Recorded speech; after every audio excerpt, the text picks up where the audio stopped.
Hola, hola, bienvenidas y bienvenidos a este episodio muy, pero muy especial de Barra Criminológica.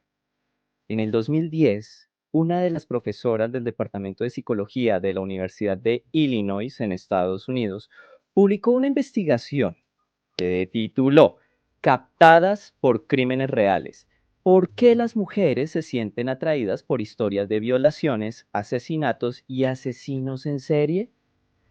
Este estudio identificó que las mujeres eran quienes mayormente consumían contenido de true crime, mientras que los hombres tenían otro tipo de gustos literarios. De hecho, la relación fue de 70-30, 70% las mujeres, 30% los hombres. Las explicaciones a este curioso hallazgo fueron variadas, pero hay una en particular que me llamó la atención y es la que les quiero compartir en este momento. Y es que, según los hallazgos, las mujeres preferían el true crime para conocer las motivaciones y métodos de los asesinos, de modo que eso les pudiera ayudar a evitar convertirse en una víctima. Y es que el género del true crime llegó desde hace tiempo para quedarse y hacernos reflexionar sobre su influencia, su impacto, su atractivo y, por supuesto, sobre lo que somos como especie, como individuos y como sociedad. Como no podría ser de otra forma, he invitado para conversar de este tema a alguien a quien realmente admiro y aprecio un montón, un profesional de quien he aprendido bastante. Él es maestro en artes visuales con un máster en escritura creativa, hágame el favor, de la Universidad Complutense de Madrid. Es autor de Descenso, Carne, Letargo y Fuego, además de la novela gráfica Herederos de Caín. Paralelo a toda esta labor como escritor, creó el podcast Serialmente, un espacio para conocer el mundo de los asesinos en serie a través de una narrativa, a través del arte y de la creatividad que se ha convertido en el más escuchado en Colombia y se encuentra en los primeros lugares de Latinoamérica. Sin más preámbulos, hoy en Barra Criminológica, el escritor, podcaster y señor del True Crime, Sebastián Camelo. Hola Edwin, ¿cómo Sebastián, estás? Encantado ¿cómo de estar está? acá. Qué invitación, qué tremenda introducción. Dios mío, estaba acá sonrojándome fuera de cámaras. No, pues, ¿cómo no sé, no hacerlo de otra forma si realmente hoy en día ya eres un referente en el tema y además tuviste la generosidad de compartir con nosotros en este espacio de Barra Criminológica, de verdad? Muchísimas, muchísimas gracias por concedernos el tiempo, por compartirnos tu experiencia, tu saber, porque al final de cuentas ese es el objetivo de esta barra, construir conocimiento entre todos. Vamos a ello Bueno, entonces. Sebas, entremos en materia. Tanto tus libros como el podcast tienen un tema en común, los asesinos en serie. Habiendo infinidad de temas, de situaciones, de personajes, de fenómenos, ¿qué te llevó a escribir sobre este tipo de delincuentes? Bueno, yo creo que al principio fue un tema un poco fortuito. Yo en primer lugar tuve, antes de hacer serialmente, escribir eh, los capítulos de serialmente, tuve la posibilidad pues de escribir la primera parte de Descenso, como la parte ficcional de Descenso, la historia central. Y cuando se lo mostré a lectores beta, en esa época no me habían publicado ni nada, o sea, en esa época nada que ver, era alguien mostrándole a otros conocidos. Todos me dijeron que el libro podía ser más largo, pero yo no tenía como que contar más en ese momento y una forma que se me ocurrió fue construir a través de asesinos seriales, digamos, la psicología, el cuadro psicológico de mi protagonista en Descenso. Los elegí porque en principio me generaban la misma curiosidad que le generan al público en general, la curiosidad que le generan a las mujeres del estudio, pero luego en el proceso de leer sobre ellos e investigar para poder construir los interludios, los relatos que componen Descenso, me di cuenta que eran un vehículo muy interesante para hablar del ser humano en sí mismo y de la sociedad. Como que uno siempre desde las personas que no conocen de estos temas absolutamente nada, o sea, alguien que nunca se ha metido a ver algo de un asesino serial, creen que son monstruos que están guardados en una cueva y que son pura maldad y que son seres unidimensionales que están acá como los villanos de las películas. Y en realidad son seres humanos súper complejos que tienen un montón de matices, que tienen un montón de niveles en su personalidad, aspectos para contar y demás. Y eso me pareció muy chévere porque me di cuenta que eran muy complejos y al ser muy complejos siempre eran un gran vehículo narrativo para hablar de otras cosas, que luego eso fue en lo que vino la estructura narrativa de Serialmente. Entonces, inicialmente fue una necesidad y luego se convirtió como en un gusto adquirido completamente sobre de lo que quiero hablar, cómo lo voy a contar. Entonces siempre utilizo estas historias para un pretexto narrativo, una línea narrativa que me permite ir más allá.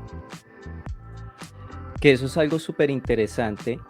Para quienes no han escuchado el podcast, no sé, Sebastián no se restringe en contar la biografía, no es una biopic, sino que realmente hay un tema casi que en varias oportunidades de crítica social, ¿no? De reflexión sobre esa oscuridad individual, sobre la oscuridad grupal, y eso hace que trascienda lo que típicamente uno encuentra en este tipo de contenidos, ¿no? Es decir, tú trabajas estas narraciones por capas, unas más pequeñas, otras más grandes. Sí, digamos que para mí siempre, realmente cuando yo elijo un asesino para hablar de él en el capítulo, realmente no lo elijo porque su historia sea necesariamente atractiva o porque sea famoso o algo por el estilo. Mi criterio para esto nunca es, digamos, no, es que hay uno que tomaba la sangre. Uf, esto va a vender resto porque es que eso es súper interesante para el Ok, público. No, realmente mi interés va de la mano es de qué aspecto social o humano quiero hablar. Por supuesto, desde mi perspectiva de creador, de escritor. Entonces es como, bueno, quiero hablar de cómo los seres humanos consumimos a otros seres humanos desde lo social, desde lo económico, desde lo cultural, canibalismo, cómo hay abuso de autoridad por parte, digamos, de los entes que enarbolan el poder del Estado. Entonces voy a hablar de un policía, de un político que resultó siendo ok.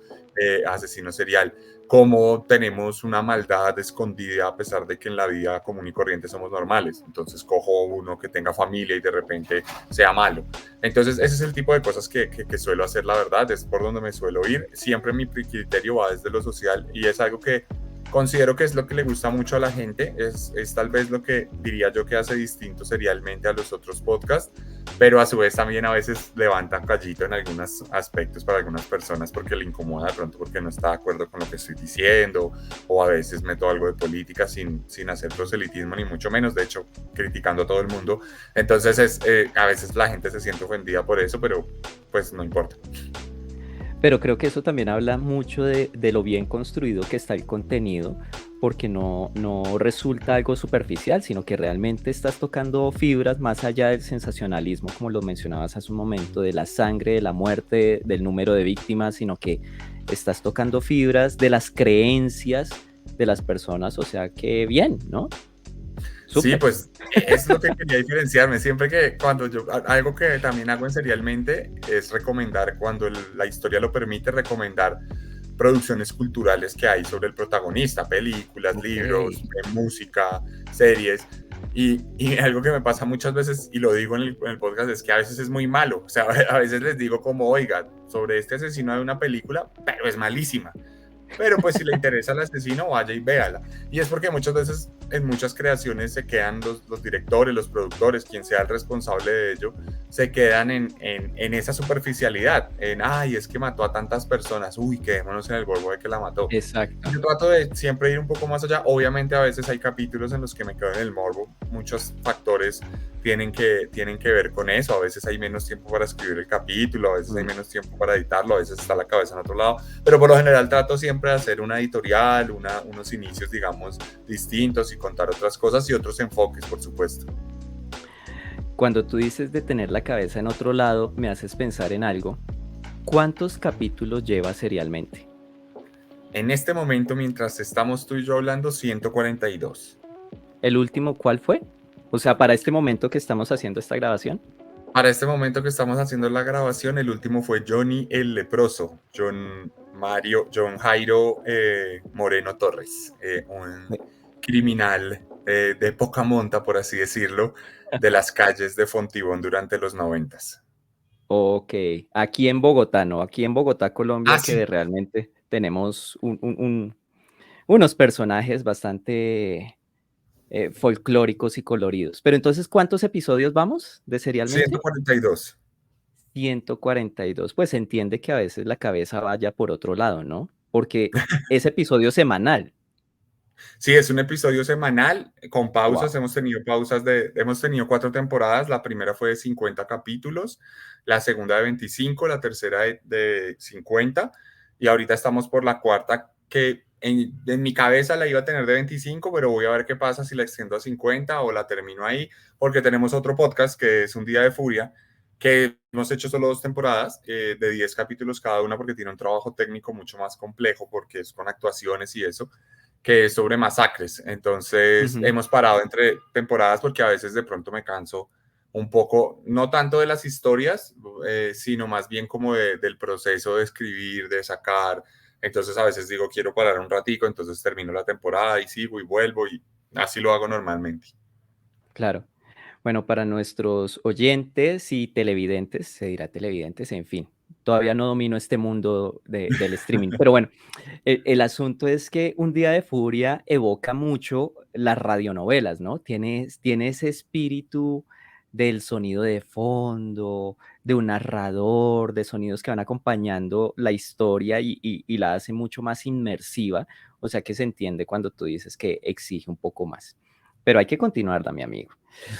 Sebas, no hablando únicamente de Serialmente, sino también de tus novelas, lo que escribes está muy relacionado con la novela negra, con la novela policíaca y con la génesis de este episodio de Barra Criminológica que es el True Crime. Para ti, ¿qué es el género del True Crime? Bueno, yo creo que el true crime es un género que vino para quedarse ya hace un par de décadas tal vez y se ha potencializado con las nuevas tecnologías. El true crime es un género documental que utiliza distintas herramientas técnicas y lenguajes, como por ejemplo el podcast, el audiovisual, la literatura en muchos casos, y que se remite a relatar y mostrar casos reales de asesinatos, de crímenes, como lo dice su nombre, true crime, crimen real, y es no ficción, siempre es no ficción y digamos que eso vino para quedarse en ese momento y hoy en día se ha potencializado con youtubers, con tiktokers, con instagramers que digamos han generado nuevos contenidos de algo que antes estaba hegemonizado por las casas documentales y que hoy en día digamos mucha gente se ha dedicado a hacerlo. Entonces yo creo que es una forma de mirar digamos ese lado oscuro de la sociedad, ese lado que por lo general no se quiere mirar y que siempre eso ha generado también que sea un género, valga la redundancia, eh, adyacente a lo central, que digamos que no esté ahí en el marco principal nunca, sino que siempre se fuere visto por las otros géneros como algo raro, como algo ahí de gente loca, de gente rara, de nicho, Sí. pero ese nicho cada vez es más numeroso. ¿Por qué crees que el true crime es tan atractivo y como tú lo dices, ha generado esos nichos que es un nicho realmente muy variado, ¿no? O sea, yo estoy seguro que tú has encontrado seguidores del true crime desde lo más sofisticado hasta lo menos, de todos los colores, sabores y bueno, como en heladería. ¿Por qué tiene ese poder el true crime para jalar tanto a las personas? Yo creo que es muy variada, yo diría que es una respuesta muy variada. Yo creo que hay gente que verdaderamente se siente atraída exclusivamente por ese morbo, por la sangre, eh, tal cual de la Crónica Roja, cuando teníamos el periódico El Espacio, que decíamos que había que ponerle un balde debajo para que escurriera la sangre y no regara el piso de la tienda. Sí. Eh, Hay gente que se siente atraída por eso es innegable. Y es una atracción en ese sentido muy, muy banal, muy, muy superficial, porque tiene que ver básicamente con el gore, con ver, digamos, la herida, ver la sangre, ver el atractivo titular. Eh, y está bien, o sea, digamos que aunque en mi concepto es superficial, de todas formas habla mucho de los intereses de esa persona, intereses más profundos, ¿no? Así Pero es. creo que el grueso de los intereses sí es mucho más profundo cuando una persona no está tan interesada necesariamente en la sangre, en la cabeza cortada, sino en qué lleva a alguien a hacerlo. Ujú. Yo creo que todos tenemos nuestro componente de oscuridad, todos, absolutamente todos y todas, sin excepción, y hay una oscuridad ahí que es un tema que muchas personas buscan cómo tratar, ¿no? Entonces hay gente que se refugia en la terapia, hay gente que se refugia en la psicología, hay gente que se refugia en la religión, hay gente que se refugia en el ejercicio para no pensar en eso y Ujú. ocupar su cabeza, hay gente que se refugia en el trabajo. Y hay gente que de pronto quiere interesarse un poco más en eso y quiere ver cómo otros desarrollaron esa oscuridad y cómo esa oscuridad se los tomó.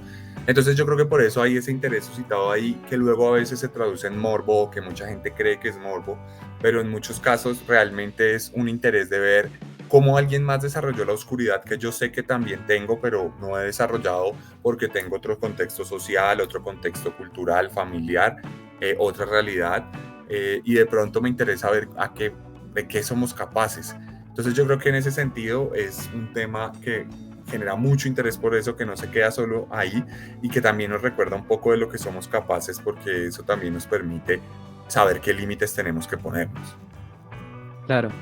Mira que escuchándote recordé, en una oportunidad escuché una entrevista que le hicieron a Anthony Hopkins justo para cuando estaba en la campaña de promoción de Hannibal, ¿sí? La película Hannibal. Y algo así le preguntaban por qué este tipo de historias y en particular la de Hannibal Lecter resultaba tan atractiva y jalaba tanto fan. Y pues él muy políticamente correcto, además, señalaba algo que me caló mucho y después sí encontré que tenía como un asidero. Y él lo contestó muy sencillo diciendo, es que en ocasiones nos gusta asustarnos para sentir la liberación. Es decir, que nos acercamos al abismo, ¿sí? De esos otros que sí se atrevieron a algo, ya no tanto para identificarnos, ese es otro grupo, sino para, el miedo controlado, el miedo seguro, ¿no? El miedo de este tipo, ¿qué me haría si yo estuviera a su disposición? Pues madre, ni me encuentran el cuerpo, ni nada por el estilo. Y creo que a eso también le apunta el True Crime en la medida en que es una forma de disparar la adrenalina, obviamente dependiendo del formato, tú eres el experto en esto.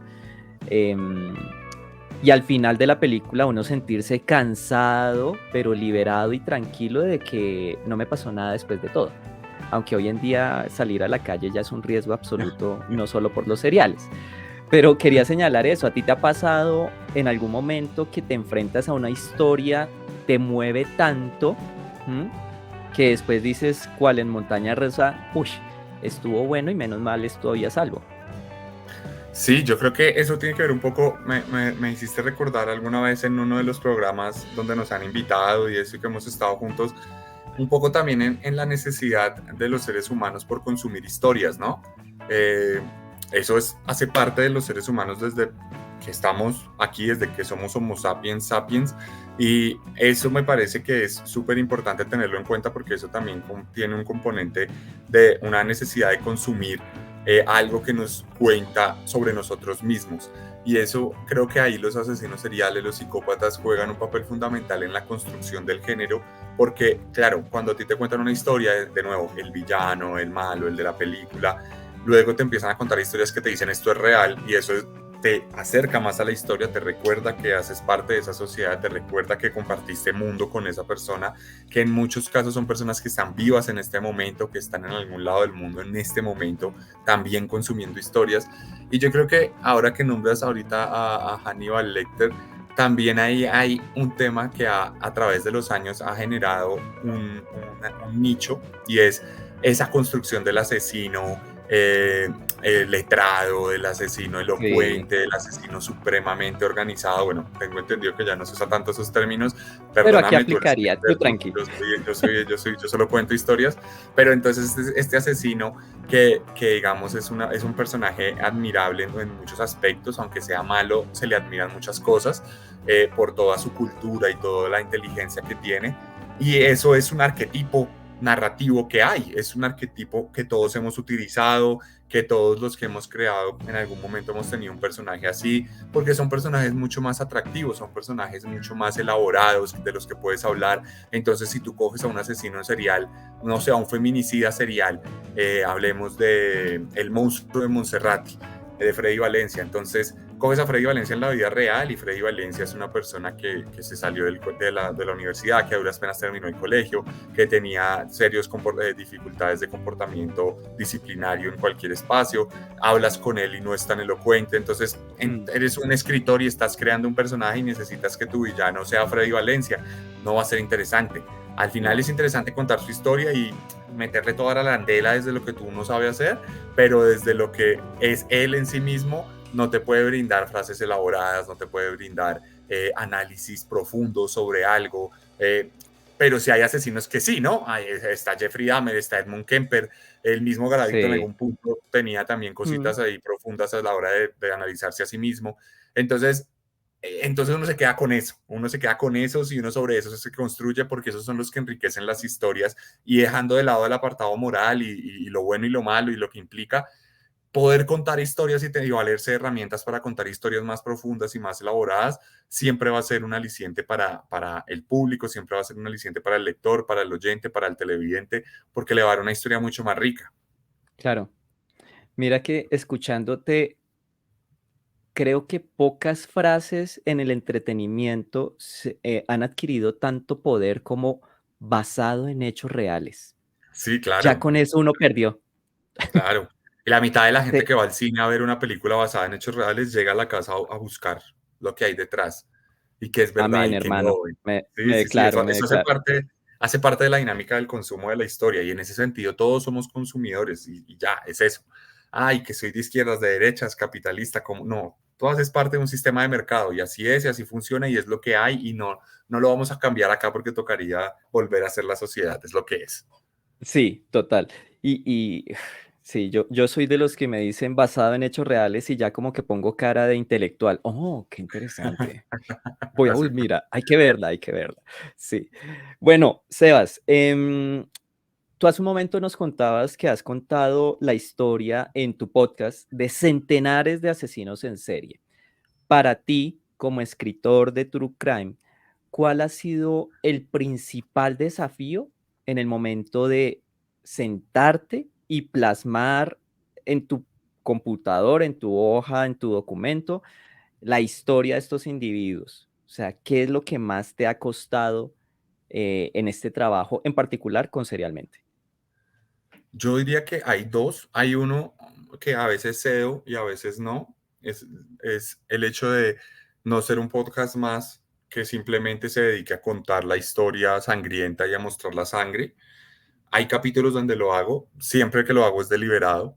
Eh, Muchas veces porque falta información, porque necesito, digamos, no tengo el nacimiento de este señor, no tengo nada de su infancia, bueno, me voy a dedicar un poquito más a sus crímenes, entonces hablo más de él y Mm, eso. Eh, pero por lo general yo trato de evitarlo, yo trato de, si se dan cuenta en una estructura, si es un asesino que mató a 15 personas, yo cuento cómo mató a la primera y ya en adelante digo, hizo esto, esto y esto, y ya. Pero me quedo sí, más en su historia, en su vida, en su infancia, en sus motivaciones, en su psicología, desde mi ignorancia al respecto. Eh, Porque no quería, digamos, ser el mismo podcast en ese sentido. Y también la segunda razón que está un poquito conectada es evitemos que la gente haga culto alrededor de esto. Yo sí he ok, sido sí, plenamente consciente de que yo no he hecho nada para que alguien haga culto, o sea, eso lo tengo claro, lo tengo clarísimo, no me genera dudas en ningún momento, pero aunque sea así, hay gente que lo hace, hay gente que hace culto, no sé, por ejemplo, con la serie de Dahmer, mm, yo considero personalmente, y esto es una opinión muy mía, que la serie en ningún momento exalta a Jeffrey Dahmer. me parece que no lo exalta de ninguna manera, que no lo hace ver cool, que no lo hace ver admirable, Mm, de ninguna manera, nunca lo exalta. Y cuando eso salió, aún así se generó una ola gigantesca de gente admiradora de Jeffrey Dahmer y diciendo que era hermoso, gente en TikTok sí. diciendo que no le molestaría que salir con un Jeffrey Dahmer porque el actor que lo Ujú. interpretaba era muy lindo. Entonces, es inevitable y no es culpa de los creadores necesariamente, ahí entra una discusión constante siempre, porque todo el mundo le quiere echar la culpa a los creadores, y aunque hay veces que sí es culpa de ellos, en muchos casos no lo es. Entonces, para mí lo difícil siempre ha sido como, hay veces que digo, tengo que dejarle claro al público que este tipo es una porquería. Y tengo que Claro. dejarle claro que aunque es humano y tiene distintos niveles en su personalidad, es malo y no lo puedes admirar de ninguna manera y lo estamos viendo y por eso a veces lo cojo y lo comparo con cosas deleznables de la sociedad en sí misma para que la gente no llegue a sentir empatía. Tal vez la única vez que también deliberadamente lo hice fue una asesina italiana que se llamaba Milena Coagliolini, apodada la Viuda Negra, y Milena mató a 3 hombres separados, o sea, Ujú. con mucho tiempo entre el otro, 2 habían sido su pareja y resulta que luego se comprobó que efectivamente los 3 habían abusado de ella, Ok. la habían maltratado, la habían sometido a una vida miserable, alguno de ellos era el esposo. Entonces, digamos que en ese sentido sí quise jugar con el juego, con un tema de mujer empoderada y todo eso, porque esta mujer se vengó por sus propias manos, sin invitar a que lo hicieran, por supuesto, pero esa sí fue la Sí. única vez que lo hice deliberadamente. O sea, estoy narrando una asesina que cometió 3 crímenes, pero no la estoy juzgando, porque al final esto. De resto, siempre dejo claro explícitamente como, oiga, esto no se endiosa, esto está mal. Yo voy a hacer un comentario aquí y me voy a robar tu frase que suele aparecer cuando hablamos tú y yo, y es, yo no soy el experto. Aquí yo no soy el experto, pero quisiera compartirte algo que incluso en otro momento lo hablé con otras personas y tuvo que ver con el efecto que tú estás mencionando de la serie Dahmer. Y en lo personal, desde mi ignorancia, creo que ahí el punto de quiebre fue la estética que manejaron en la serie, que no lo hacía, a propósito de lo que tú mencionabas, no había ese contraste con algo deslenable, de modo que uno hiciera la asociación psicológica de todo esto es horrible, sino que realmente detrás en la producción de esta serie, hubo una estética visual. Yo me confieso, soy fan acérrimo de las bandas sonoras. Y Dahmer tiene una banda sonora muy profunda. De hecho, hay unos tracks muy casi que espirituales, incluso con sonidos de ballenas a propósito de una atracción que él tenía con estos mamíferos. Entonces creo que en este punto la forma tuvo un poder impresionante sobre el fondo, casi algo similar a lo que pasó, no sé si tú la llegaste a ver con la serie Hannibal, que también tenía una estética visual, una cosa impresionante, y sumado al asesino sofisticado, psiquiatra imparable, incapturable, pues se configuraba casi que como un modelo a seguir, casi que ni siquiera un villano, sino un antihéroe. ¿Mm? Entonces, Sí, creador, tú eres el creador. ¿Hasta qué punto, sí, el true crime juega con esas variables para generar consumo de algo que realmente está hablando de muerte? ¿Tú cómo lo ves? yo creo que hay un tema y es que al final somos creadores. Nuestro objetivo como creadores, y bueno, ahí de pronto me meto un poco más en mi formación profesional, es contar una historia, transmitir un mensaje a través de una historia. En ese sentido, yo creo que nosotros nos valemos de todas las herramientas narrativas, estéticas, técnicas, estructurales, para que esa historia quede bien contada, para que esa Ujú. historia se transmita de una forma mucho más certera. Yo creo que es inevitable uno jugar con la estética de lo que hace, porque ahí es donde uno confluye entre soy un creador y estoy haciendo un producto de entretenimiento, un producto artístico, como se le quiera llamar, versus soy un documentalista. Entonces, digamos, si yo soy un documentalista y estoy contando la historia de Jeffrey Dahmer, pues muestro fotos de cómo era la casa de Jeffrey Dahmer. Claro. pero es que soy un creador, entonces necesito tener juegos estéticos y al final es que es muy curioso lo que dices porque es que por eso a mí me gusta esa serie, me parece fantástica Sí. dentro de todo y creo que es porque logra algo y es, ellos nunca te dicen que es bonito, que es estético, que es nada. Ellos te recuerdan todo el tiempo que la casa está cochina, que la casa tiene residuos de seres humanos, que huele horrible, que el De hecho, olor los en todo colores, ¿no? Los los colores de la colores. casa, ese verde, casi descomposición, amarillo opaco. Pero es un juego estético todo y al final Sí, funciona en una paleta de colores, total. guardando inmensísimas proporciones, o sea, me siento un atrevido haciendo esta comparación porque es guardando unas proporciones ridículas entre un libro independiente en Colombia versus una superproducción cinematográfica de Netflix. Yo hice lo mismo en Carne, o sea, en Carne es mi segundo libro que es de relatos caníbales, de caníbales de la vida real, y yo siempre quise jugar con la estética del literaria, con el estilo y ser lo más refinado posible y jugar, digamos, con unas descripciones que aunque están describiendo lo que es, estéticamente, digamos, son fluidas, entonces se puede leer, es como, uy, se leyó esto tradicionalmente, incluso el libro cierra eh, con una reseña culinaria de un caníbal que es Issei Sagawa, y Ujú, lo que yo hice en ese sentido fue como me voy a remitir a ese lenguaje refinado, a ese lenguaje fluido, culto, que es rico de leer, como cuando uno dice voy a leer a un crítico, pero en realidad estoy hablando de un caníbal. Entonces, ahí es un juego, y ahí en ese juego indudablemente hay un montón de componentes morales, porque es como, fue madre, creaste ese libro con historias reales, de muertos reales, de gente que sufrió, de familias que todavía los lloraron en su momento, y es como, ujú. sí, bienvenido a la jungla. Eso es crear muchas veces, y a veces uno transgrede esas cosas, y por eso muchas veces la cultura es censurada de muchas maneras, y por eso a veces ahora hoy en día se cancela, a veces no. Sí. Todo depende del abordaje, hay unas líneas muy finas, esto no son matemáticas ni economía, nada es fijo, hay unas líneas muy finas que definen qué es y qué no es, y yo creo que ahí está lo rico y esas son las atracciones que uno siente como creador y ahí es donde están todos los juegos que uno quiere tener y hacer. Entonces yo creo que es inevitable y en ese sentido, digamos, lo de la serie a mí me parece fantástico porque juega con todo eso sin dejar de decirte todo lo malo que fue. En ningún momento hay una exaltación de ningún tipo. Varias cosas que no me puedo callar. Em, lo primero es que Carne fácilmente sería un libro que tendría Hannibal Lecter en su mega imponente biblioteca. O sea que bien. Lo otro de esta serie y que también le apuntó mucho, creo que fue la parte o el momento en el que más se sintió el espíritu del True Crime, fue ese episodio, nunca se me olvidará, fue el octavo episodio en el que ya le abrió la oportunidad a que la historia central fuera una de las víctimas, ¿no? Uno de los chicos, y después cuando ya todo se resuelve, el caso, se sabe que continúa contando la historia de estas víctimas también desde lo social, su preocupación de qué iba a pasar con el edificio, con el monumento en honor a las víctimas, bueno, en fin.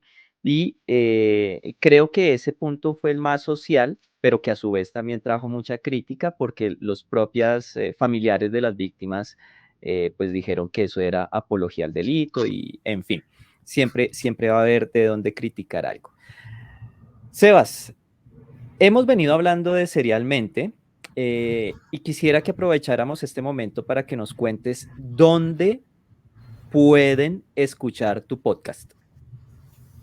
Bueno, serialmente lo pueden escuchar principalmente en Spotify, en Deezer, en Google Podcast y en Apple Podcast, pero también estamos en YouTube. Si no tienen ninguna de estas plataformas, estamos subiendo los capítulos. No están todos en YouTube, pero de los 142 hay por lo menos 80, 60 allí desde la segunda temporada. Entonces pueden echarse la pasadita. Nos encuentran en todo lado como serialmente, como dice por acá, aquí. Entonces así estamos en todas las plataformas, así nos encuentran. También hacemos contenido transversal en redes sociales, entonces ahí estamos por todo lado, nos encuentran y está siempre disponible. Así que si alguien no ha escuchado serialmente hasta hoy, puede llegar y empezar en el capítulo uno o empezar por el último capítulo, ir para atrás, lo que quiera. Sí, esta es la ventaja, no es una serie, Sí, son exacto. No, episodios aislados, o sea que se pueden disfrutar, entiéndanme la palabra, ¿no? El verbo, disfrutar. en el orden y en el sentido que ustedes quieran, sea esta la invitación entonces para que conozcan el trabajo de Sebastián, por supuesto, y reconozcan un estilo de contar crímenes reales bien interesante.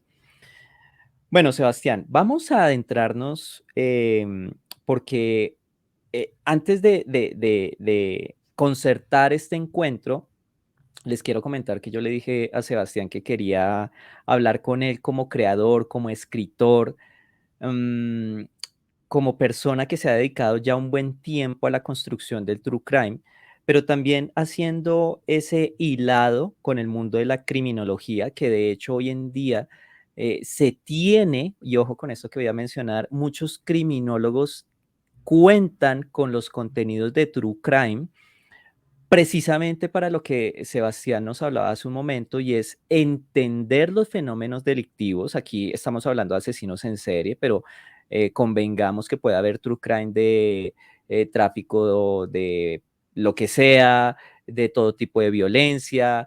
Entonces, es una aproximación que muchos académicos estudiosos de la criminología han venido abrazando como, ok, es una fuente interesante para conocer no solo el delito, sino de otra manera cómo responde la sociedad a ese delito desde otra orilla, es decir, no están expuestas de manera directa, sino que lo están reconociendo a través de la construcción narrativa y creativa que hace alguien.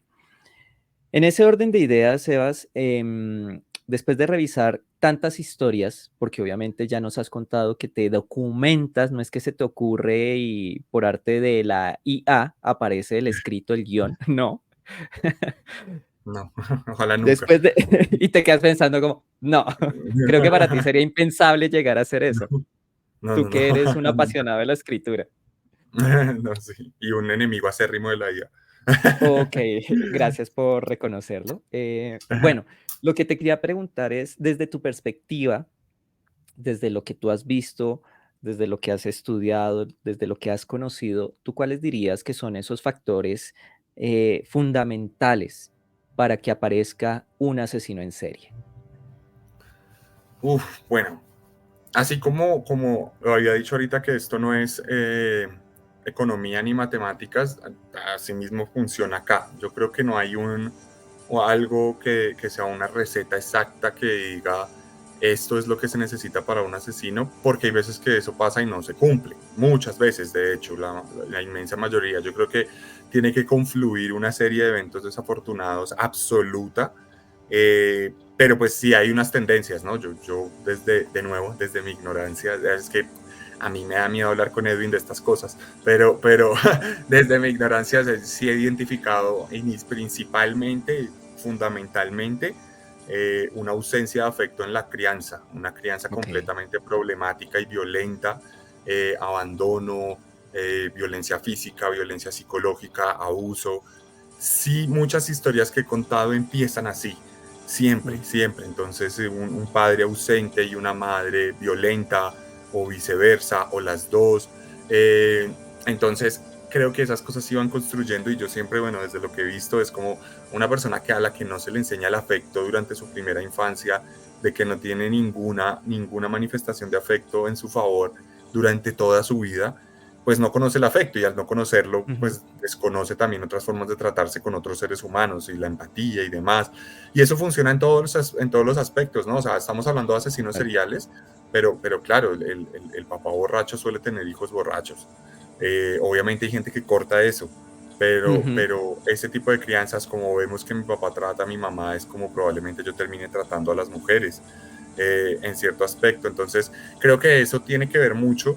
También he identificado mucho, por ejemplo, aunque es una línea escabrosa para mí a nivel discursivo, pero he identificado mucho, por ejemplo, que la misoginia muchas veces se origina en el odio a la mamá. Ok. Y el odio a la mamá muchas veces es originado en malos tratos por parte de la mamá hacia el hijo, o en Sí. irresponsabilidades en su crianza. Pero entonces luego viene el tema discursivo de, bueno, entonces es culpa de la mujer, qué novedad. Y claro, y no quiero promover ese pensamiento y no quiero promover esa idea, pero en muchos de los casos que lo he visto es así, o sea, es así. Muchos de los asesinos que matan mujeres están matando a su mamá.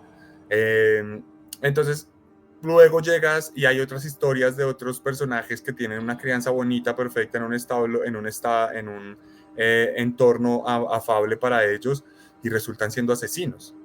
Mm, Entonces luego uno se da cuenta, no, es que hubo un golpe en la cabeza cuando eran un bebé, entonces eso dañó la forma en que la amígdala procesa las emociones y la forma en que el lóbulo frontal procesa los impulsos. Y como era una persona bien criada en términos de que lo consentían mucho, creyó que tenía derecho sobre las demás personas. Entonces es como, no, pero esta no es la receta que me enseñaron, esto no es lo que aprendí escuchando podcast. Entonces, claro, no es una ley única y exclusiva. Yo creo que sí hay un tema generalizado de estos temas, de estos espacios no seguros de familia, ujú. de algún trauma que despierta eso y por lo general siempre alrededor de alguna pulsión, ¿no? De alguna necesidad primitiva del placer, digamos, dominar, del placer sexual, por supuesto. Entonces hay distintos componentes en ese sentido que lo pueden crear, que le pueden generar esos futuros a esos asesinos. Ujú. Me quedaría con esa porque es la más común de lo que he identificado, pero siempre diré que es difícil, digamos, es como por ejemplo Johnny el Leproso, la última historia que contamos aquí en Serialmente. Johnny el Leproso es la historia de miles de criminales de la calle de Colombia.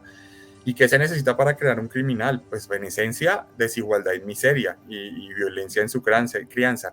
Pero ¿cuántos miles de personas no tienen ese mismo contexto, esa misma crianza y no son criminales ni de cerca? Entonces hay un montón de componentes. Yo creo que hay un montón de componentes de cómo se desarrolla la personalidad de cada ser humano. Me quedaría inicialmente con lo de la familia porque es lo que más visto, pero no lo firmaría sobre piedra. Ok. Lo cierto es que sí, en efecto, lo que se ha encontrado y es transversal sobre todo a los delincuentes violentos es que esas carencias afectivas, esos problemas en la crianza, la ausencia de una de las figuras de crianza, ya sea la paterna o la materna, tienen cierto impacto y puede que en ellos los veamos ya a un nivel extremo, pero ciertamente esas cosillas que a cada uno de nosotros nos pasaron en nuestra infancia, la presencia de uno más que del otro, alguna dificultad, alguna exposición a la violencia que no necesariamente haya sido en el hogar, sino en el entorno más próximo, tienen el efecto de ir produciendo una especie de familiaridad con la violencia. Y me encanta lo que dice Sebas y es algo que siempre se debe enfatizar. No hay un factor único que determine que alguien se va a convertir en un delincuente y en particular un asesino en serie.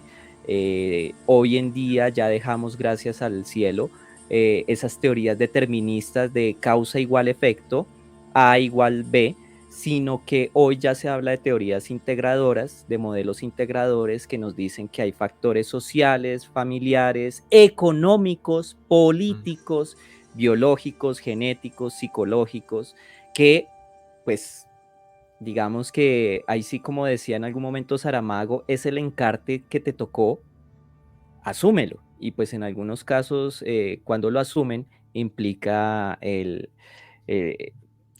la vulneración de otros, ¿no? Sebas, a propósito de vulneración de otros, Colombia ha tenido una historia muy triste de asesinos en serie, ¿sí? Varios. De hecho, creo que al igual que en Estados Unidos, nosotros también tuvimos una, abro comillas, época dorada de los asesinos en serie, pero pues que reunidos cometieron, o sea, si sumamos sus víctimas, es una cuenta impresionante. Eso ya lo revisamos en un episodio anterior de Barra Criminológica. Pero no sé, yo te quiero hacer una pregunta que parte de una opinión mía y es, ¿por qué crees que en Colombia el fenómeno del homicidio en serie no ha resonado tanto como en otros países? Pasa y como que, sí, sucedió. Yo creo que es principalmente porque simplemente es un, una manifestación más de la violencia. Cuando un asesino en serie mata 5 o 6 personas en Suiza, es la primera vez en 20 años que una persona mató en Suiza 5 o 6 personas. cuando se descubre que hay un asesino en serie acá en Bogotá que se aprovechaba de doctores, de médicos y los llevaba a su casa y los robaba luego de asesinarlos, es un caso más de un ladrón de personas con dinero, solo que en este caso los mataba y mató a más de 2 o 3. Luego la Ujú. prensa busca un titular para ganarse un par de likes, entonces el Jeffrey Dahmer colombiano, y ya, Mm, listo, se olvidó. Pero nosotros estamos tan arraigados a la violencia y nacimos en la violencia, nacimos en la sangre. ¿Qué es un asesino serial que mata a 5 o 6 personas cuando esas son la misma cantidad de personas que mueren en 3 minutos en una masacre? ¿Qué es un asesino serial que mata a 25 personas cuando esa es la misma cantidad de personas que mueren en una toma guerrillera o en una mm, toma de los paras? Eh, Entendiéndose como épocas del pasado de nuestra violencia con la que crecimos en ese momento, hoy en día transformadas en otros fenómenos que siguen dejando la misma cantidad de muerte. Entonces, yo creo que en ese sentido, el true crime en Colombia, aunque tiene cierto éxito, no tiene tanto éxito como en otros países porque es que tiene mucha competencia y lo estoy poniendo en términos muy frívolos, sí, pero es que es difícil competir contra el conflicto armado, es difícil mm, competir contra la violencia sistémica contra las mujeres, es difícil competir así contra es. la corrupción que genera muertes. Entonces, en ese sentido, yo creo que por eso nosotros somos pasajeros, porque nosotros ya estamos habituados a eso. Al final, Garavito fue fue el más famoso, pero es que además es el más prolífico en el mundo, o sea, es difícil no fijarse en Así eso, es. pero, pero ya, ahí está, se quedó y se volvió parte de la cultura popular y la gente hace chistes y Ujú, entonces Garavito, venga, que va Garavito, lo que otro. En mi época yo me acuerdo que en el colegio hacían muchos chistes al respecto, porque estamos habituados a la violencia. Entonces ujú, luego vienen otros y esos que vienen simplemente son una nota más porque estamos hablando de otro tipo de violencia y porque estamos habituados a ella.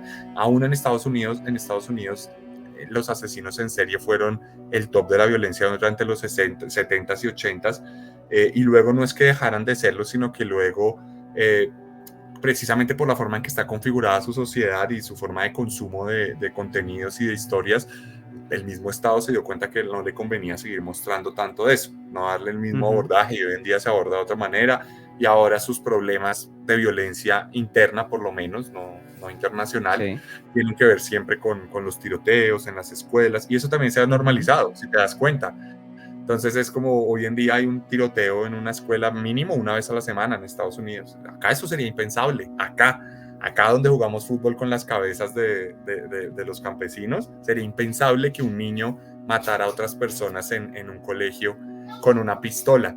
Mientras que en Estados Unidos eso ya se volvió como una nota más es, ahí al lado.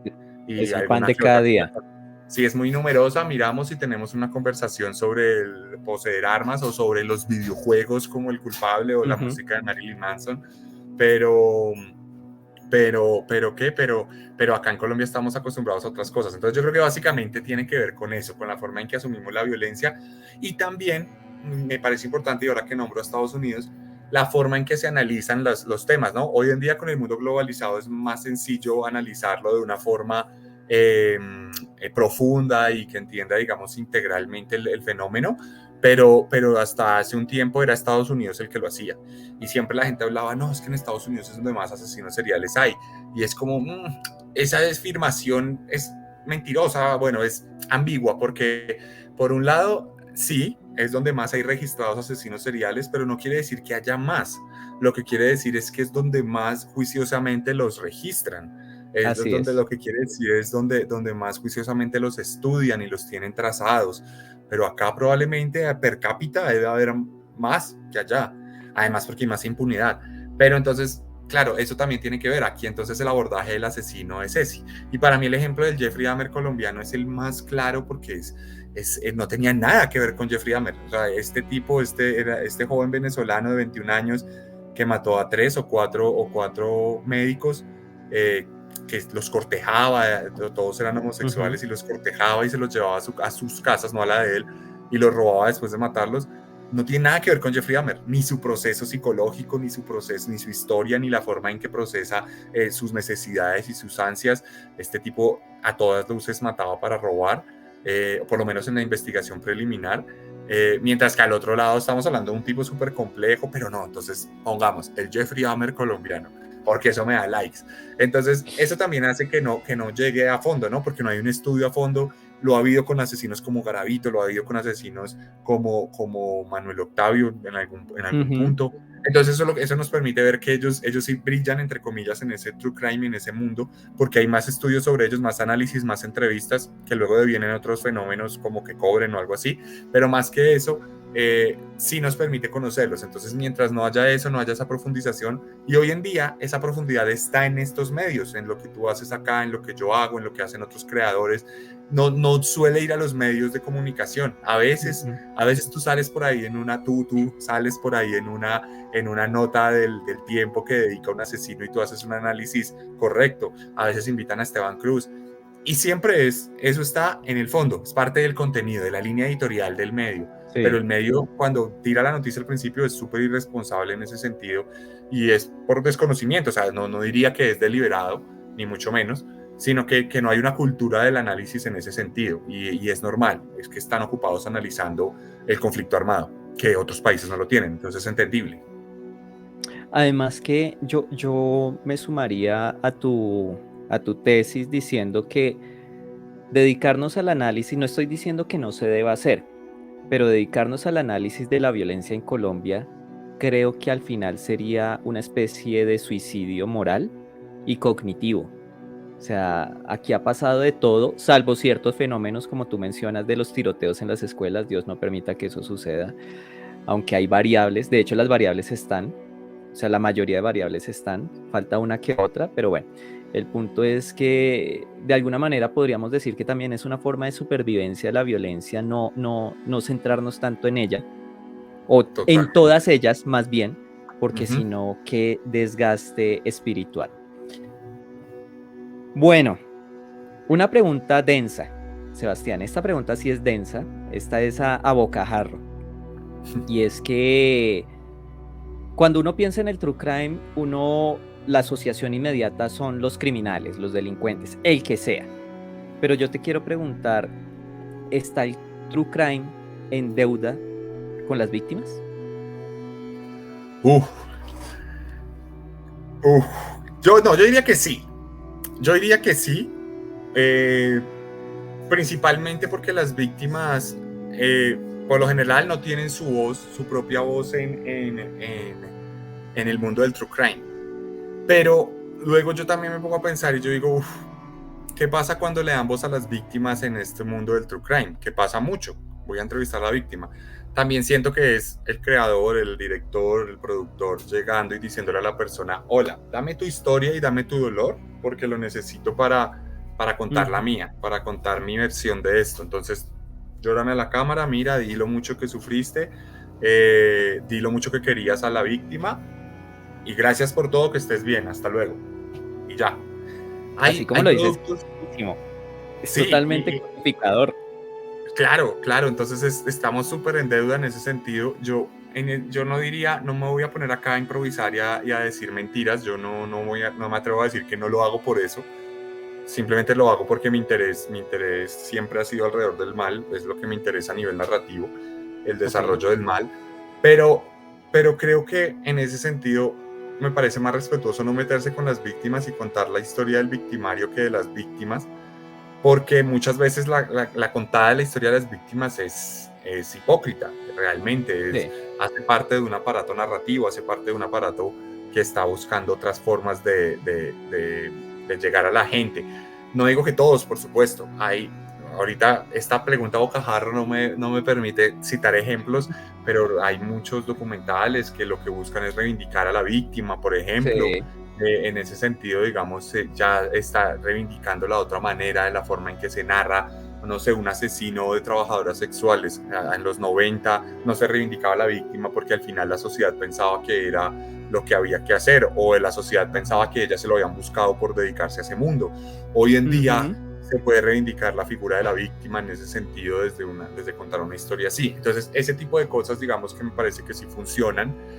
Digamos, la misma serie de Dahmer Aunque cuando me enteré que no contactaron a las víctimas me pareció muy mal hecho. Creo que tiene un discurso súper enfocado en las víctimas, enfocándose en Dahmer, y al final te dicen, mira, es que eso también pasó, porque es que hay un racismo intrínseco en la sociedad, y por eso, y entonces eran negros y eran gays, entonces obviamente eran súper vulnerables, y por eso la gente no les importó cuando murieron. Entonces, a mí me parece que ahí no quedan de duda con las víctimas. Luego, los interpretaron y los mostraron sin contactarlos, eso es otra cosa. Pero creo que sí puede abordarse, sí estamos en deuda, nos quedamos un poco con el tema, creo que siempre es el ruidito, ese es el ruidito, por lo menos a mí personalmente, ese es el ruidito que siempre me ha hecho lo que hago, siempre, siempre, siempre, siempre que alguien me llega con ese comentario, esa pregunta, entonces es como, por eso digamos cuando yo hago merch de Serialmente y todos esos temas, yo procuro siempre evitar como utilizar imágenes de asesinos, utilizar digamos exaltaciones de algún tipo de los asesinos, porque al final es recordar eso, ¿no? O sea, yo perfectamente podría hacer una camiseta con la cara de Ted Bundy y es al final, joder, estoy comercializando con un tipo que mató gente de verdad por gusto. Entonces es como, no, voy a comercializar lo que yo he creado como contexto y concepto Sí. de un programa. Trato de que sea distinto, pero en últimas hay una vocecita al fondo que me recuerda que hago parte del sistema igual. Todos hacemos parte del sistema, Sí, sí, sí, sí. incluyendo los que venden camisetas con el rostro de ciertos capos y Por etc. Puntos supuesto. suspensivos lo dejamos acá.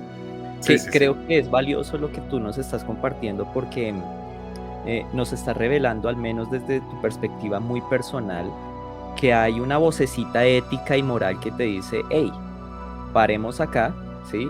Tomemos este rumbo y si bien es cierto, no puedo exaltar a las víctimas, tampoco las voy a revictimizar.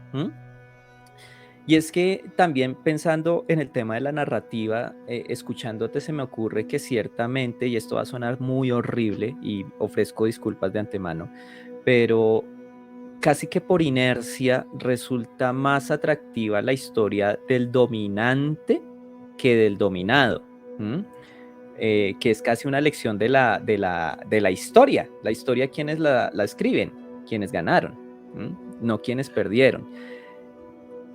Yo ¿Qué ibas a creo que, decir? sí, sí, sí, yo creo que es que la historia del dominado es la historia de todos, en ese sentido. Sí. El dominado, lo que condiciona la historia del dominado fue que se cruzó en el camino de un victimario, pero de no haber sido así hubiera sido la historia de todos, por lo general gente con X o Y motivo, con X o Y motivación, que está inmersa en la sociedad y que digamos sigue las reglas, entre comillas, por lo general. Entonces eso, creo que por eso nos suele interesar. Y a nivel narrativo también diría, y puedo estar fallando acá, pero también diría que nos suele interesar es porque pues cuando le vemos una historia queremos ver una historia que nos saca de la realidad, no que nos recuerda que estamos en ella.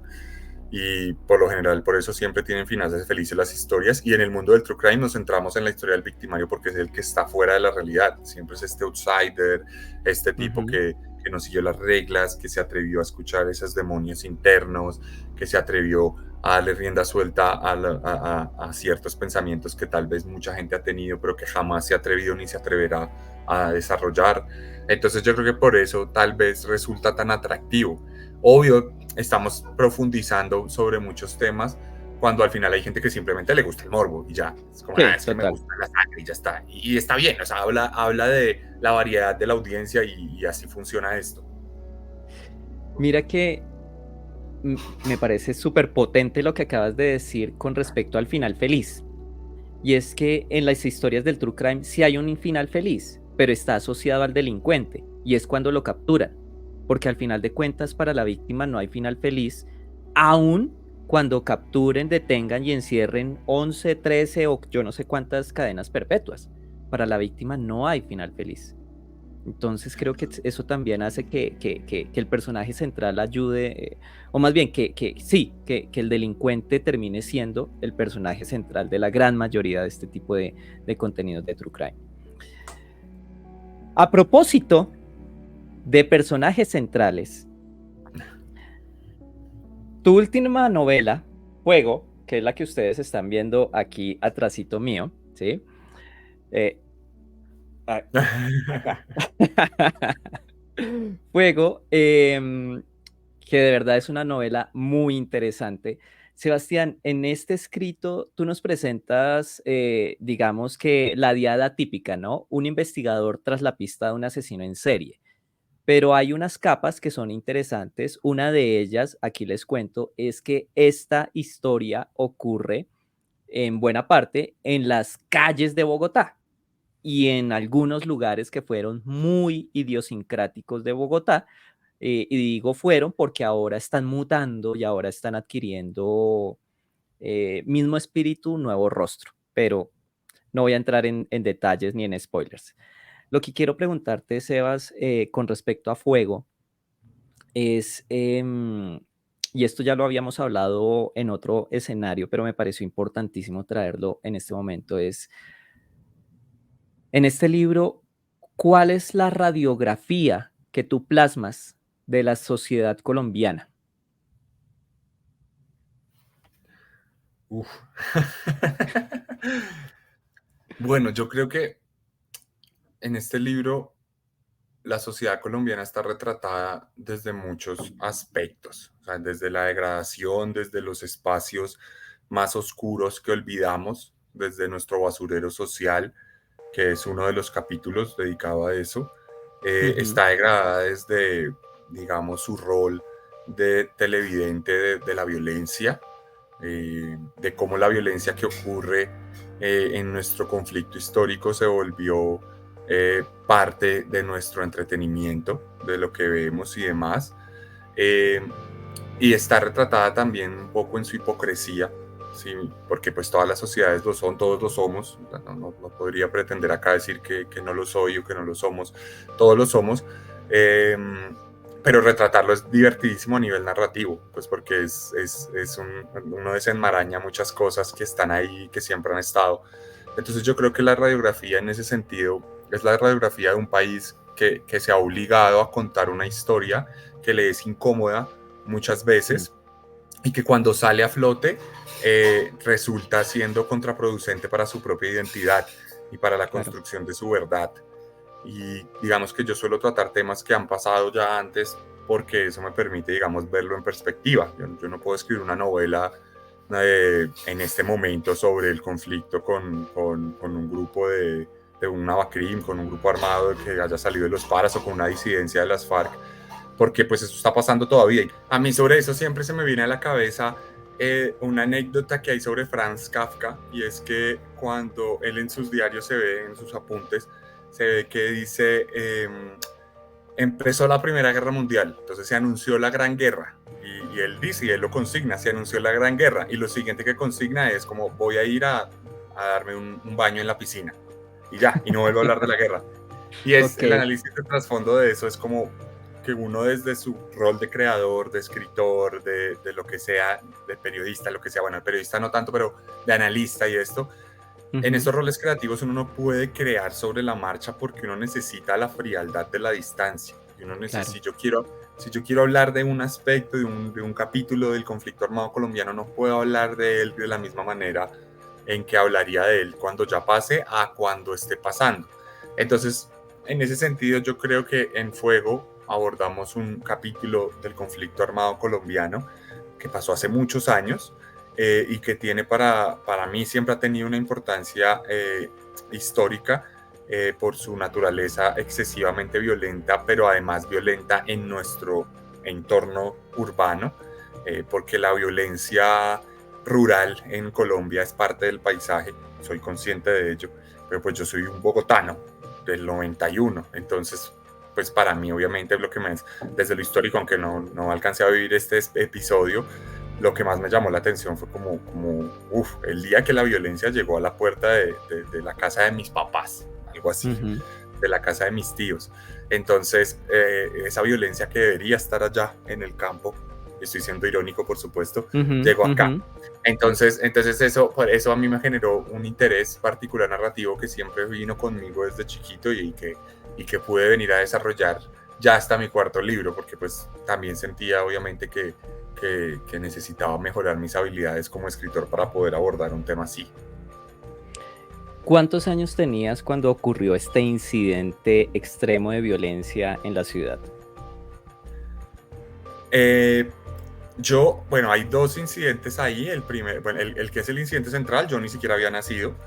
Ok. Sí, o sea, Los yo ni siquiera. lectores después harán la Sí, asociación. sí, el incidente central, yo ni siquiera había nacido. Yo nací 6 años después de este incidente, Ok. que ocurrió en el 85. Y el otro incidente que, digamos, marca uno de los hilos narrativos y demás, ocurrió en el 2016. Yo Ujú. tenía 26, 25 años tenía. Entonces, para mí siempre fue como, wow, ¿esto qué pasó? Y que ya había pasado, ¿no? Que luego uno mira y es que es una repetición, ¿no? Que es un segundo episodio de algo que ya había pasado en el cartucho y demás. Entonces, bueno, el Bronx, el cartucho, siempre me han generado, digamos, una curiosidad porque en ese sentido son para mí es una de las muestras de hipocresía social más grandes que hay. Y ahí no estamos haciendo mucho spoiler porque estamos hablando del primer capítulo Sí, del sí, libro, pero es sí, yo como, estoy que te hago ya como sí, pero es como el hecho de que exista una olla como el cartucho, como el Bronx, ahora como el Samber, Samber. es una Mm, demostración fidedigna de cómo, y muy real y dolorosa, de cómo mientras no esté en nuestros ojos no nos importa. Y es sí. como ay, ¿para qué lo va a intervenir? ¿Para qué va a intervenir el cartucho si eso va a hacer que se rieguen por toda la ciudad esos desechables? Déjelos allá, así nos evitamos problemas. Entonces Ajá. eso siempre me ha parecido súper hipócrita y eso desencadena muchas cosas de la sociedad bogotana, de cómo funciona la sociedad bogotana en muchos aspectos. Total, total. Ciertamente con lo que ya nos has mencionado, lo tomo como argumento para recomendarles Fuego. No es porque Sebastián esté acá. Yo creo que igual, si no nos conociéramos, igual el libro me hubiera encantado. Tiene esos subtextos de los que nos ha hablado Sebastián, esa especie de crítica social de diferentes niveles, en capas, y en lo personal, y es algo que también le dije a Sebastián en algún momento, me hizo reflexionar sobre mi perspectiva ante un grupo de personas que son casi parte del cuadro que uno llama Bogotá, que uno llama esta ciudad. Así que tiene mucho potencial, recomendado, recomendadísimo. Sebastián, Gracias. ya para ir finalizando, ya este es el último y más cortico tercer acto de esta entrevista que se alargó, pero pues está bueno. Al menos para mí me la estoy gozando. Espero que ustedes también se lo estén gozando. Estoy instaurando una pequeña, muy pequeña sección. No tiene nombre, se están recibiendo sugerencias, pero es esencialmente preguntas cortas para respuestas rápidas. Entonces, ¿estás listo, vaquero? A ver, dale. Tengo miedo. No tengo confianza, dice el video, tengo miedo. Listo, A ver, Sebastián. ¿Truman Capote o James Elroy? James Elroy. ¿Tengo que ¿John decir por qué o Grisham? me quedo así? No, así ya, Listo, ya que la James sociedad Elroy. te juzgue. ¿John James Elroy. Grisham, John Grisham o Michael Connelly? Connelly. ¿Libros o podcast? Libros, absolutamente. Una obra de true crime para recomendar. El niño 44 de Tom Rob Smith. Ok, tomen nota. ¿El escritor nace o se hace? No. Uy, ese es como los asesinos, las dos. Sí, te Como, la como devolví. los asesinos. Claro, como los asesinos, las dos. Indudablemente tiene que nacer y si no se hace, nunca va a ser. Ok, excelente. Una historia sobre la que quisieras escribir. La masacre del Aro. Usted la tiene atravesada desde hijo de mil años. Muy bien. Sí, todavía me faltan un par de Porque libros para llegar a ella, pero sí. aquí ya puedes y tienes que desarrollar tu respuesta. Porfa, cuéntanos por qué alguien debería leer Descenso. Porque alguien debería leer Descenso. Porque Descenso es mi novela más personal, es mi novela más, sin lugar a dudas, al ser mi primera novela, es también mi novela más ingenua en muchos aspectos. pero al ser mi novela más ingenua, también es mi novela un poco más honesta, la que se vale menos de las estratagemas narrativas que luego uno como autor empieza a tomar para contar mejor las historias. Entonces ahí van a encontrar muchos aspectos como discursivos, mucho más genuinos, mucho más certeros en ese sentido, que obviamente a su vez, obviamente hoy en día yo los veo en perspectiva y digo como, lo hubiera desarrollado de otra forma, pero en ese sentido yo creo que tiene lo rico, que uno puede ver esa primera pluma del autor y eso le permite a uno conocer esos inicios del autor con otro tipo de referentes, con otras voces, que luego cómo se van desarrollando en otros libros. Súper. ¿Por qué alguien debería leer Carne? Porque creo que sin dudas, de todos los 4 libros que he escrito, tiene la prosa más elegante y desarrollada de todos. A mí como pieza literaria me fascina Carmen. Siempre lo voy a guardar cariño por eso, porque es como de verdad sentarme y meter la estética a algo genuinamente horrible, y modestia aparte creo que fue un buen resultado. Sí, realmente es un libro muy estético. ¿Por qué leer Letargo? Porque para mí a nivel de proceso, como Sebastián de proceso de escritor, para mí Letargo fue mi grado. Para mí fue la forma de pasar de ser un escritor novel, un escritor que está empezando, un escritor que se rige por sus emociones, a ser un escritor de método, a ser la persona que se sienta a sacar, digamos, adelante una historia que se valga la acotación. Letargo es mi tesis de grado de maestría. Entonces tiene todos los componentes académicos en plan, no porque sea académico el libro, sino porque tuve tutores, profesores que lo leyeron, que me dijeron, tuve un acompañamiento y en el proceso yo estaba creciendo todavía, entonces necesitaba de ciertas cosas a mi vida personal para poder desarrollarme como escritor. Y porque es una historia innovadora, aunque tiene que ver con un tema que se ha tratado 1000 veces como la Segunda Guerra Mundial. Creo que es un buen abordaje del otro bando. Siempre nos han contado la historia de los estadounidenses y nos han contado la historia de los soviéticos, y acá de pronto estamos hablando un poco de los alemanes. Ahora, ¿por qué un colombiano escribe sobre la Alemania nazi en la Segunda Guerra Mundial? Se la vi, Monami. Ok, qué remate de respuesta. Bien, escritor. Y además de lo que ya nos has contado, ¿quisieras añadir algo a por qué deberíamos leer Fuego?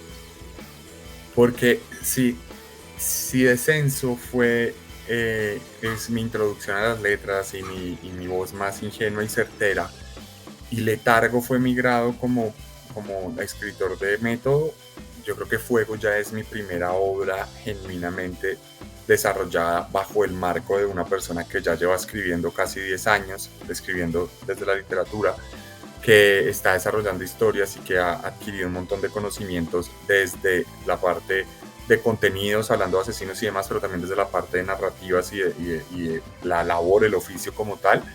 Yo creo que Fuego, o sea, yo no me sentía escritor en muchos aspectos, incluso con Descenso encima, con Letargo encima, con Carne encima, y con Fuego sí, con Fuego ya no me da pena decir que soy escritor, ni me siento pretencioso por ello. O sea, es un libro de un escritor y está a la altura de muchos escritores de novela negra a nivel nacional e internacional, me atrevería a decirlo. Y yo también me atrevo a decir. Bueno, Sebastián, antes ya de despedirte, les quiero contar a todos nuestros escuchas que en el mes de abril, del 17 de abril al 2 de mayo, en Bogotá se va a celebrar, porque casi que es una fiesta, la Feria Internacional del Libro. Aquí, repito, en Bogotá. Sebastián, ¿cuáles son tus planes para la Feria del Libro? ¿Quieres compartirnos algo? Claro que sí, Edwin. Muchas gracias por el espacio para compartirlo. Bueno, esta es la segunda vez que vamos a estar en la Feria del Libro. El año pasado estuvimos en el pabellón de artes gráficas con un pequeño stand donde realmente estaban mis libros y unos títulos más, entre esos el tuyo, por supuesto. Pero este año quisimos dar el salto, quisimos tomar un stand ya solo para nosotros. Vamos a estar en el pabellón 3, stand 230. Va a ser inconfundible para ustedes porque va a ser un stand completamente brandeado con la marca de Serialmente. Van a ver el logo, van a ver todo, van a ver un espacio para tomarse fotos. Y es un espacio que me atrevo a decir yo, y no sé si voy a a equivocarme, creo que no creo que me vaya a equivocar. Va a ser el stand con la oferta más grande de True Crime en la Feria del Libro. O sea, de literatura criminal, de ficción, no ficción, de novela negra, novela policíaca. Yo no creo que vaya a haber un stand que vaya a tener tanta cantidad de títulos de este tema específicamente como nuestro stand de Serialmente, donde van a poder encontrar además, por supuesto, mis novelas, mis 4 libros, mis 2 novelas gráficas, además de otros autores. Y además vamos a tener programación cultural, o sea, a nosotros nos gusta hacer las cosas bien hechas, no va a ser solo sentarnos y vender, sino que también vamos a tener invitados, vamos a tener gente de otros podcasts como Relatos Ñeros que van a ir a hacer una presentación de su podcast, vamos a tener a un escritor y perfilador criminal muy conocido recientemente que se llama Edwin Olaya, que vamos a tener su título Poseto, vamos a tenerlo, estamos en proceso de tenerlo y vamos a tenerlo Sí, allí, sí. de relanzarlo y en dado caso el relanzamiento de este libro en el stand. Vamos a tener otros autores, vamos a tener autores también como Daniel Páez, que escribió un libro muy bueno de un asesino en serie creado por él que se llama Jersey. Vamos a tener también a Javier Romero, que hace un tema de terror rolo, horror rolo, que el hombre hace unas cosas teatrales muy chéveres y bueno, lo vamos a invitar a que esté allí. Él también tiene un par de libros, entonces la idea es que esté allí. Entonces, además de tener los libros y tener la oferta y demás, para nosotros es muy importante tener también autores y otras personas entre semana, en las noches, en las tardes, para poder contar con, digamos, una oferta especial. Y por supuesto queremos grabar un capítulo en vivo de Serialmente, entonces seguramente vamos a grabar un capítulo en vivo de Serialmente allí, no como nuestro Serialmente en vivo del lanzamiento del juego, pero sí voy a grabarlo enfrente de la gente, o sea, simplemente me voy a sentar a grabarlo como lo suelo grabar y voy a invitar a la gente a que esté allí para que nos acompañe. Y nada, eso es lo que tenemos. Tenemos también, bueno, también tenemos la oferta del merch de Serialmente, no la podemos exhibir por la curaduría de la Feria del Libro, pero ahí va a estar. Entonces, si ustedes quieren pines, si quieren mugs, si quieren pues, camisetas, hoodies, todo lo vamos a tener disponible allí, guardadito debajo de la mesa. Entonces, nos cuentan y vamos a estar allí. Stand 230 del pabellón 3 en el primer piso. Ahí vamos a estar del 17 de abril al 2 de mayo, inclusive el 2 de mayo. Entonces, por favor, resérvense, vayan, échense la pasadita. Vamos a tener promociones también. Vamos a tener varias promociones donde si se llevan un número de libros se llevan otro gratis, donde si complementan una compra de un número van a tener descuentos o van a tener regalos. Entonces, anímense, anímense, anímense que yo creo que la Feria del Libro no ha tenido un stand dedicado exclusivamente al True Crime y esta vez estamos dándolo todo para que sea uno de los más llamativos de la feria. Y sin duda lo será, hablando del merch. Este mug es poderoso, me encantó, me enamoré. Y creo que es importante enfatizar algo, bueno, además de la gran oferta y la gran apuesta que estás haciendo este año en la Feria del Libro, es una oferta realmente cultural, eso lo hace más potente, más interesante todavía, así que estaremos muy atentos de la programación, o sea, esto ya va con calendario y todo el tema para Sí. podernos agendar. Y creo, mi estimado Sebastián, que es importante que enfaticemos en un punto, atendido por su propietario. Ah, sí, por supuesto. Ay, mira, sí, se me olvidó ese pequeño detalle. Pero sí, por supuesto, yo voy a ser el que está ahí. Ahí no van a ver, ahí vamos a estar todos los días al frente del cañón. Y ahí, por supuesto, mis libros son para firmárselos ahí en vivo, para entregárselos con todo el amor del mundo. Y claro, ahí nos tomamos la fotico. Tenemos una de las paredes, va a ser un backing incluso para que nos tomemos fotos con el logo y podamos estar ahí. Entonces, no, por supuesto, ahí nos vemos. Ahí estaré. ¿Dónde encontrarme? Stand 230, pabellón 3, nivel 1. Sebastián, mi hermano, de verdad, muchísimas gracias. Se me olvidaba un detalle súper importante. ¿Dónde te pueden seguir? ¿Dónde pueden seguir tu contenido? Ya nos dijiste serialmente en dónde, pero a ti, al escritor, ¿en dónde? Bueno, pues yo estoy en todas las redes sociales. Estoy en Instagram como @elarracadas, @el_arracadas. Entonces ahí me pueden encontrar, ahí encuentran un contenido que es, digamos, complementario de los podcasts. Subimos contenido casi todos los días, subimos reels con alguna información del entrevistado, si hay entrevistado, subimos historias, subimos también fotos del caso de la semana, cosas personales a veces mías también, del proceso de escritura, noticias sobre el tema, noticias de True Crime también subimos muchas veces. También nos pueden encontrar en TikTok, donde estamos como @serialmente. Allí subimos muchos de los reels, subimos otras historias en video con otro formato. Estamos en Twitter, allá es mi Twitter personal, ese no lo tienen que seguir, está con la misma arroba de Instagram, hablo de fútbol, de política, básicamente desprecio. Y estamos en YouTube, importante, porque YouTube estamos como Serialmente Oficial, aunque ahorita estamos subiendo exclusivamente los capítulos, pronto, espero después de la Feria del Libro, vamos a empezar a subir contenido en YouTube, exclusivo para YouTube, donde vamos a tener videos, entretenimiento relacionado a estos temas, análisis, abordajes de tipo histórico, historias que nos hayan contado. En algún momento estará aquí mi buen compañero y amigo Edwin Olaya también presente. Entonces tendremos muchas cosas para que estén ahí también disponibles. Bueno, Sebastián, entonces ya nos diste la información, ya es tarea de nosotros empezar a seguirte, empezar a aprender de lo que haces. Y bueno, Sebas, de verdad, muchísimas, muchísimas gracias por aceptar esta invitación, por ser tan generoso con tu tiempo, con tu conocimiento, con tus experiencias. Definitivamente fue una entrevista, un encuentro muy bonito. Espero que también para ustedes haya sido de esa forma. Así que, Sebas, desde la distancia, un abrazo inmenso. Gracias, gracias infinitas. A ti, Edwin, muchísimas gracias. Estoy encantadísimo de haber estado acá. Sabía que iba a ser una conversación increíble y me encantó de verdad y espero que no sea la última. Sé que no va a ser la última. Tendremos más espacio para compartir y para hablar. Así será, así será.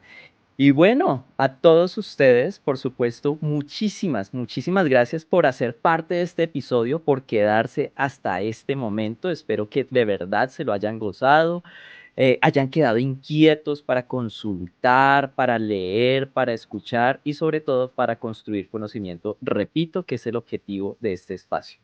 Les recuerdo que pueden suscribirse al canal, dar like, compartir, lo que sea, todo es gratis, así que esto es barra libre, hagan lo que quieran. Mientras tanto, mientras nos volvemos a ver, mis mejores deseos van para ustedes y los suyos y nos veremos pronto. Chao.